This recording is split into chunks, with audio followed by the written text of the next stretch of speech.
Your Holinesses, most venerables, ladies and gentlemen,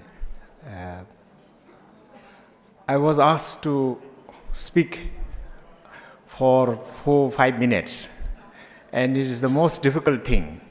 If I was given 30 minutes, it would have been very easy. It would have been easier if I had a little less easy if I had been given 10 minutes or so, but to say something useful in 5 minutes is so difficult, but I have to try because it's a great honor,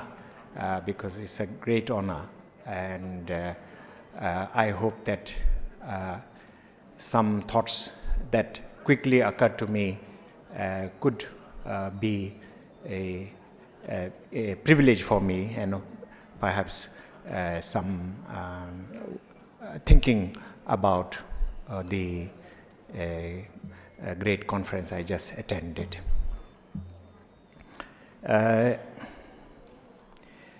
The monks, whether they are in small numbers or big numbers, are usually referred as the gathering of the ocean of monks. They may be just 100, but still this is the respectful way you refer to the gathering of any monks anywhere. So the ocean of gathering of monks. In my humble observation of being the first participant in this Vesak celebration, I truly notice this is a great gathering of monks and scholars and institutional leaders of certain schools of Buddhism from all over the world,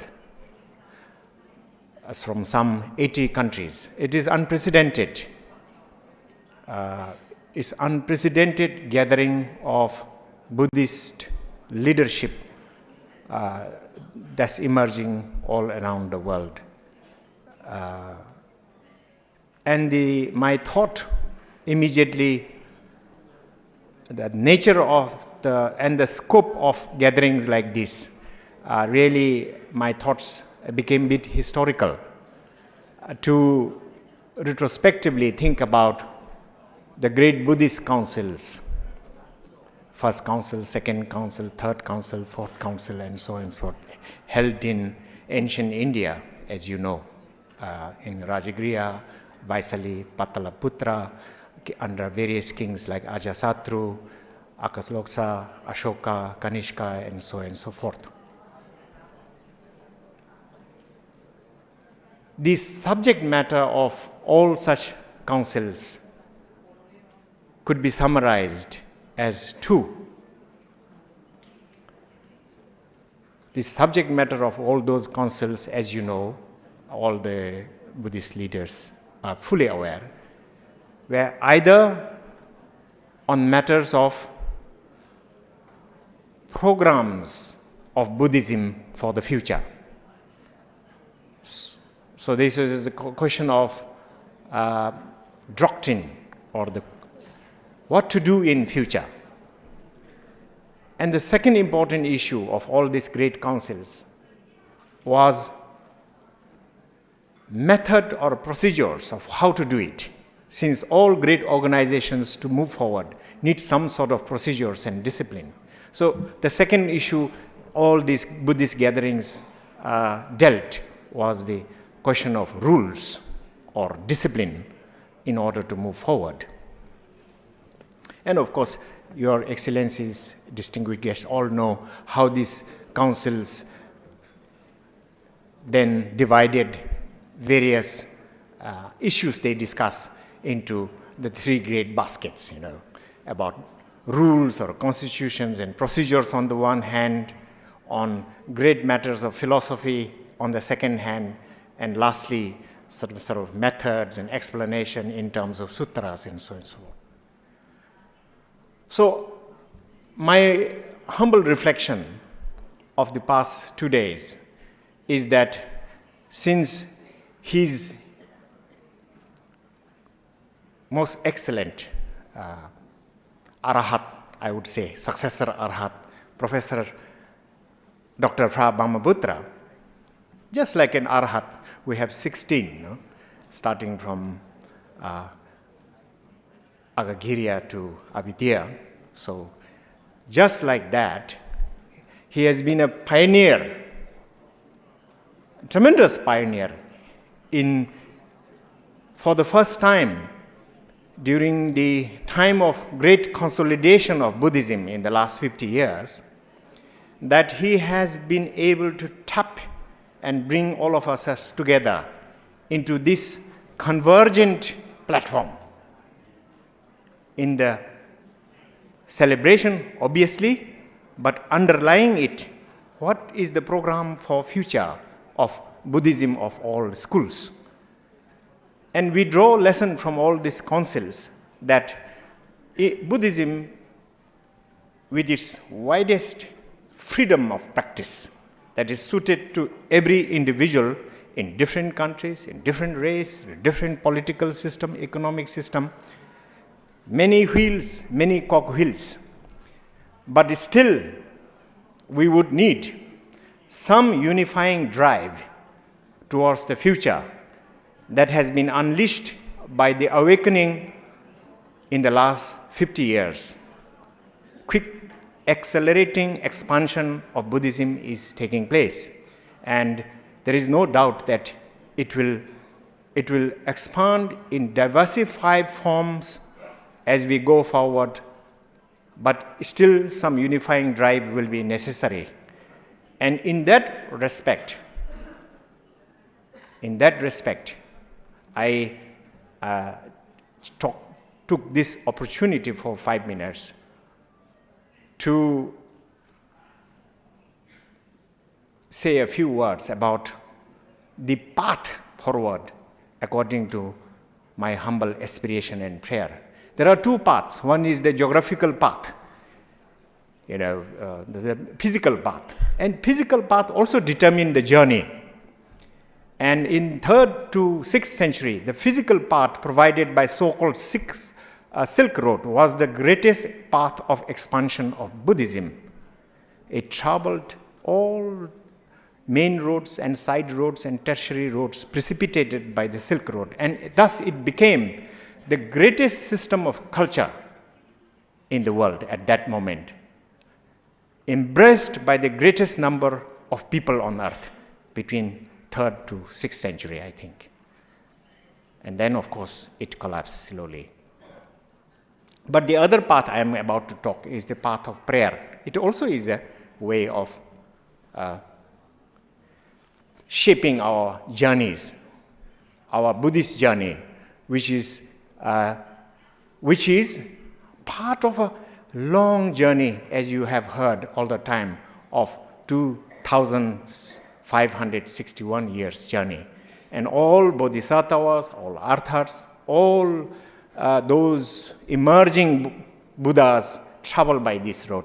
So I'm just here to express what we might be doing rapidly in the immediate future, how to take on. And I see in that respect this forum, this movement generated by Thailand and Prabhama Pandit as the sort of central wheel to do so. Well, I think for the Buddhist practitioners, nothing need to be said. Your most excellent leaders of various schools, branches, sub-branches of Buddhism are much aware. But if we draw parallel from the most summarized ingredients of Buddhism in terms of three Tripitakas, Vinayas, and Sutras, Abhidhamma, and so on and so forth, I think the next sort of non-dogmatic, interpretive, but at the same time useful adaptations would be for us also to think in terms of the challenges, as many speakers took up this morning and yesterday, of the modern world. Our life are divided into essentially two parts. Well, actually three parts, but let us forget about the sleeping part.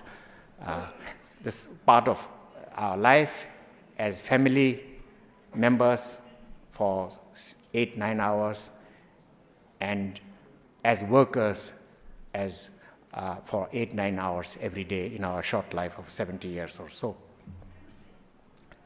I think we have to offer something over and above the practices as family members, as individuals. That is to say that we are increasingly coming against very big institutions, and that we may have to attempt to think about how dialogue we will hold, not amongst Buddhists alone, but against with those big vinayas in our life. The big vinayas in our life are the economic process and procedures, the system, trade process and procedures.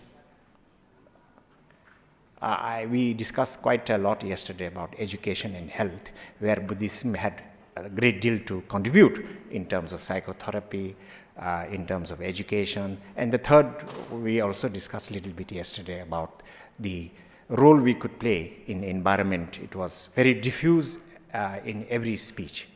But above and above that, I think 3-4 subjects we have to deal are the world trading system, the economic system, and financial system, because it is the engine which is driving trade as well as economy.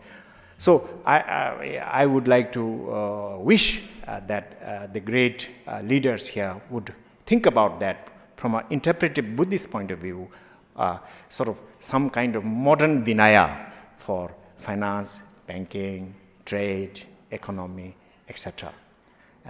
Others were considered day before yesterday. So I would like to summarize once again that all Buddhist councils dealt with two things: programs or doctrine on the one hand, and discipline or procedure on the other. It is marvelous that this kind of gathering has been anchored by Thai government, MCU, and in particular pioneering Buddhists in the figure of Brahmaputra. But we have to move, I hope we will move very quickly into also developing some sort of greater content in terms of programs, what to do. I thank you for this great opportunity. I'm sorry I took more than 5 minutes and maybe said something totally irrelevant. I seek your forgiveness. Thank you.